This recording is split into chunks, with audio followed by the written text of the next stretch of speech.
Having problems with my LG washer not working. So I tried to start the unit. I go ahead and push the button, and then nothing happens. Nothing at all. And because of that, I call a friend and he says, go ahead and try this. He said the first thing to do is go ahead and unplug the unit.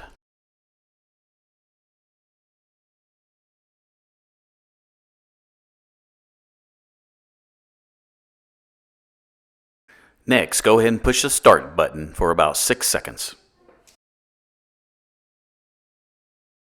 And then push the select button for another 6 seconds. Go ahead and plug it back in.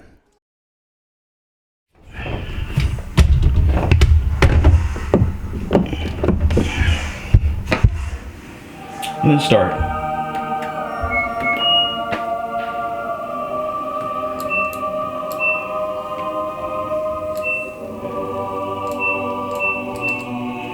And there you go. I saved a lot of money with a technician, parts, troubleshooting. And if you like this direct to the point video, please go ahead and subscribe.